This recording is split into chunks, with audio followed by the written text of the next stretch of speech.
Vou logo abrir aí com essa pergunta para vocês. Sinceramente, aí eu vou pedir para que vocês escrevam sim ou não aí através dos comentários. Você acha que Binance vai quebrar ou você não acha que Binance quebrará? É importante que saber a sua opinião para que a gente possa fundamentar algumas coisas no que eu quero mostrar agora para vocês. Bom, eu venho falando há alguns dias sobre muito FUD sendo gerado em cima disso. FUD, para quem não sabe, é medo, incerteza e dúvida. Inclusive, faço o convite para que vocês venham para o canal do Telegram. Lá no canal do Telegram vou disponibilizar para vocês, a gente já disponibilizou algumas vezes, vou disponibilizar novamente um dicionário do mundo cripto, para que vocês possam saber esses termos, todos os termos, ATH, FUD, FOMO, todos os termos que estão inerentes aí dentro do mundo cripto, para que facilite aí a sua compreensão. Então venha para o canal do Telegram que eu mando lá para vocês. Bom, o que é que nós precisamos entender? É que tem muito FUD sendo gerado aí nos últimos dias em cima da Binance. Por quê? Existe uma investigação que está rolando desde 2018 sobre a suspeita, né, até que se condene, né, a suspeita de lavagem de dinheiro, além da lavagem de dinheiro, de que a Binance poderia estar praticando sanções, quebrando na verdade, sanções dos Estados Unidos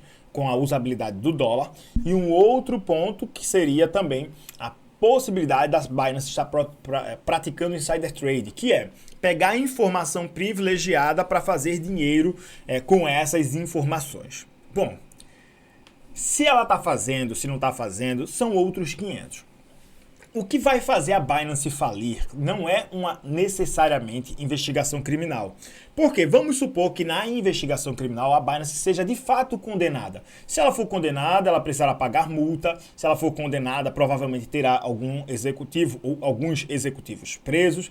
Se ela for condenada, a estrutura nesse sentido, muito mais, abre aspas, do organismo jurídico é afetada. Não quer dizer que a corretora como um todo ela seja afetada ao ponto dela vir quebrar.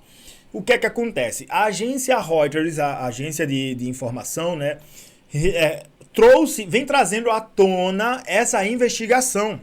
Só, tá? E aqui eu quero fazer uma comparação simples.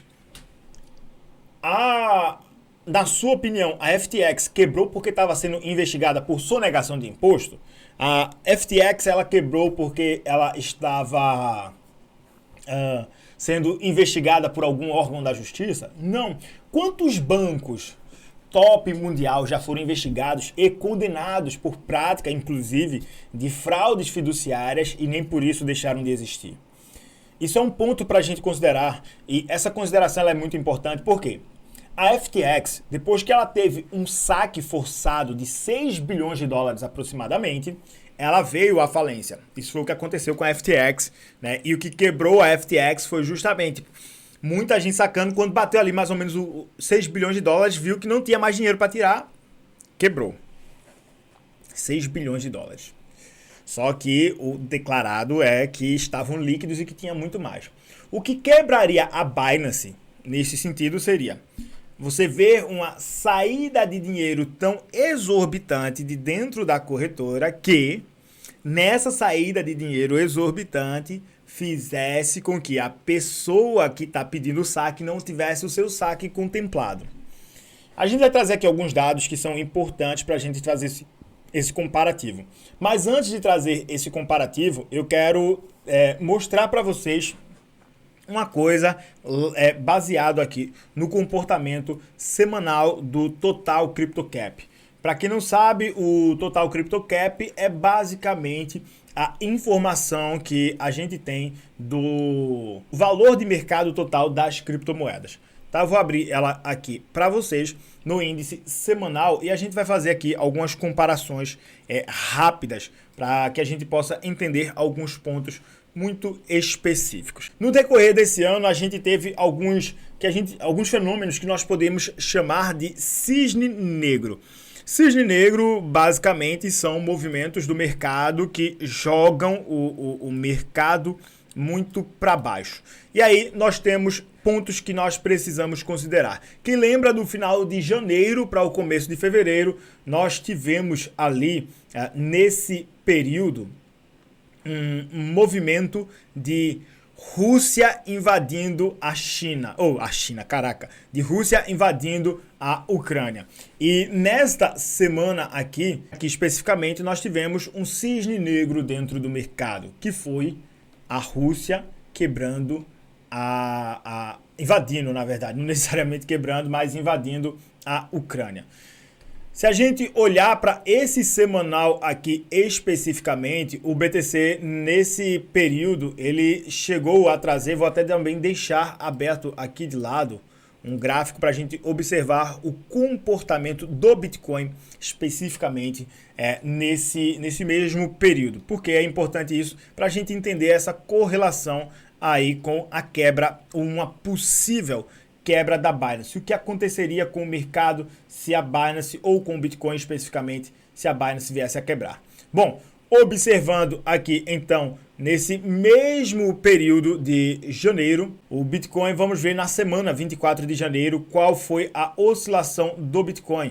O Bitcoin chega ali então nessa semana a fazer uma oscilação de até 15% na mesma semana. Logo depois disso, nós temos então uma batida de topo bem interessante em 48 mil dólares e começamos a derreter o mercado de uma maneira muito forte. Só que em maio nós tivemos aqui, nesse candle estamos olhando para o BTC, essa oscilação aqui em uma única semana foi devida à crise da Terra Luna. O Bitcoin chegou a derreter 25%. O mercado cripto como um todo chegou a apresentar um fundo, uma oscilação que trouxe ali quase 30% de queda para o mercado cripto como um todo.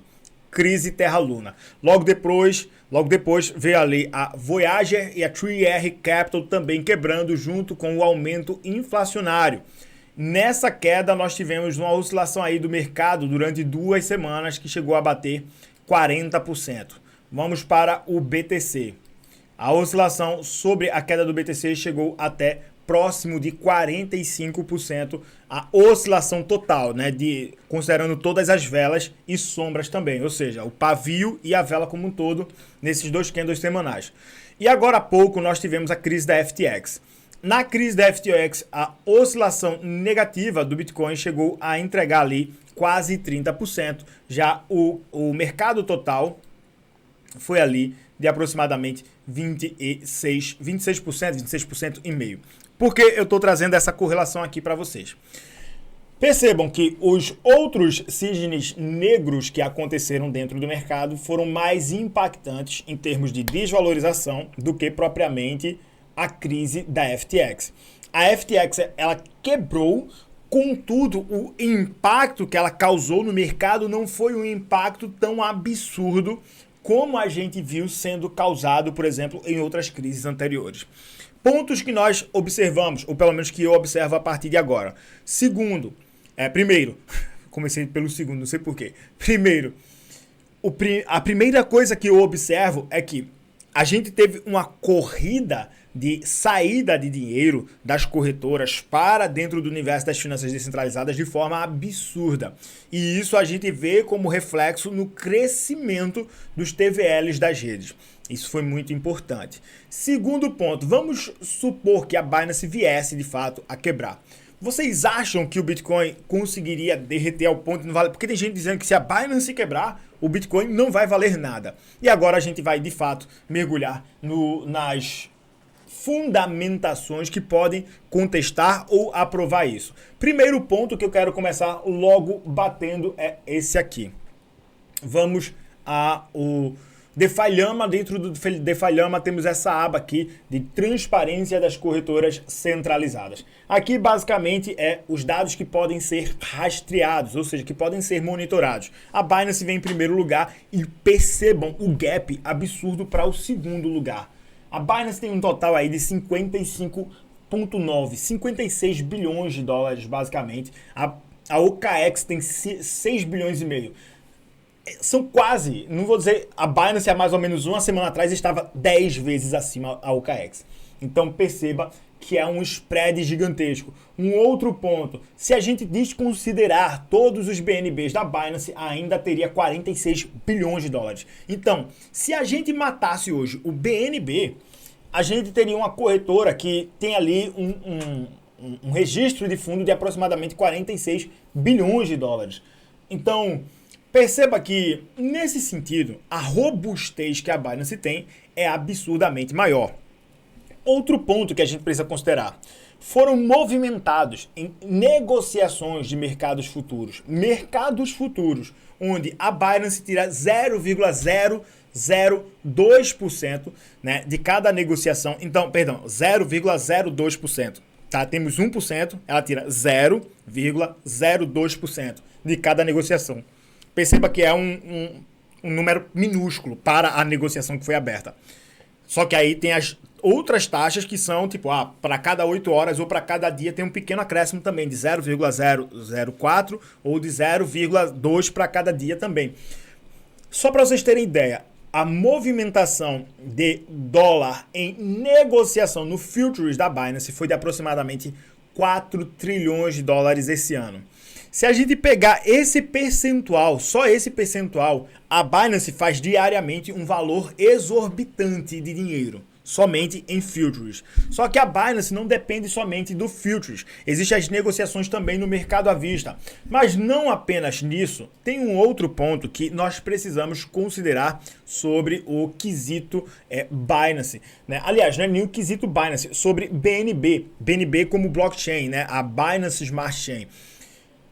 A Binance, ela é detentora, é criadora da moeda BNB e da rede Binance Smart Chain, senão não teria esse nome, óbvio. Mas um ponto que eu observo aqui, de fato a moeda, e vocês devem saber disso, tem usabilidade. Qualquer transação que existe dentro da rede precisa ser movimentada via BNB. A criptomoeda BNB ela é utilizada para você fazer qualquer tipo de transferência. Vai movimentar o USDT, vai movimentar Cake, vai movimentar BSW, vai movimentar Baby Doge. Toda a transação que acontece dentro da rede, as taxas são pagas em BNB. Caso você não entenda, aquela taxa de transferência que você paga quando você vai movimentar um determinado ativo, aquilo ali vai para uma pool e aquela pool tem a troca por BNB lá, tá? Vamos observar aqui um negócio interessante sobre a moeda BNB para que vocês possam entender uma coisa que eu particularmente acredito que se você observar isso, você terá uma percepção realmente diferente, tá? Não somente do mercado, mas uma percepção diferente sobre o food que está sendo gerado, tá? E aí, quando a gente olha o quesito, a gente rastreia, na verdade, os dados da BNB. Quando a gente observa o BNB, e para isso eu recomendo que vocês venham ao Token Terminal. É um mostrador também de finanças descentralizadas. E percebam, se eu pegar somente as movimentações de taxas diárias dentro da Binance, ela dá uma média acima de 500 mil dólares. Ou seja, todo dia a movimentação de BNB gera para a rede $500 mil de dólares. A Binance, como corretora, ela tem um saldo hoje, ela tem até uma pequena divergência aqui no DeFi Llama, aponta pra gente ali cerca de 56, quase 56 bilhões de dólares. Aqui no painel Nansen são apontados aqui 55 bilhões de dólares. Sendo muito sincero, essa divergência aqui, ela é pouco interessante, ela não faz tanta diferença para esse caso aqui que nós precisamos observar. Primeiro ponto que eu trago aqui para vocês é, de fato, a alocação total. A distribuição hoje da Binance está quase 50% em stablecoins. Nós temos ali 27,5% em Binance Dollar, mais 21,14% ali em USDT. Ou seja, eles têm um portfólio muito travado, digamos assim, em stablecoins. Isso é muito interessante. Por quê? Porque mostra que, de fato, a Binance tem ali ativos que não vão, entre aspas, perder a paridade.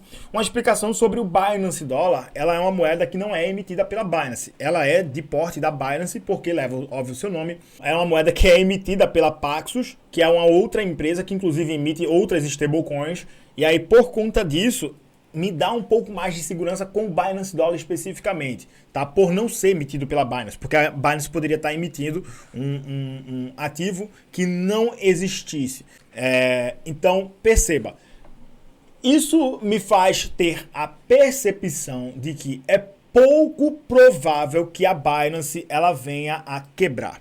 Não distante disso, hoje eu vi alguns perfis no Twitter dizendo que pessoas estavam pagando, aliás, pessoas não, que algumas figuras estavam, né, sejam corretoras ou não, estavam procurando grandes influenciadores a nível global para dizer assim, ó, eu pago você para você gerar FUD, ou seja, para você falar sobre a Binance dizendo que ela vai quebrar.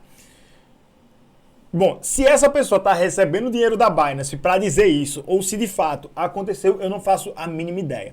O que na minha percepção chega a mim é que tem muita coisa que está sendo mostrada que não é de fato a realidade, que a realidade por trás disso é uma outra coisa muito maior. Então, diante dessas perspectivas, eu particularmente continuo com... Bom, eles vinham dizendo isso, dentro da Binance só deixa uma grana para operar em mercados futuros. Se eu perder aquela grana, tudo bem, faz parte. Mas eu particularmente não acredito necessariamente que a Binance esteja a ponto de quebrar. Quer dizer que é para você manter o seu dinheiro dentro da Binance e ficar tranquilo? Não, se isso te deixa inseguro, tira o dinheiro da Binance, porque o dinheiro que está dentro da Binance não é o seu dinheiro. Se a Binance quebrar, você perde esse dinheiro. Você está disposto a isso? O risco ao qual eu me exponho é um risco que não me levaria à ruína. É um risco que eu estou disposto a correr. Agora você precisa considerar se para você valeria a pena, tá bom? E aí, mais uma vez, eu faço a pergunta agora, refaço. Diante do que a gente mostrou aqui, você acredita que a Binance vai quebrar? Se sim ou se não, manda aí através dos comentários.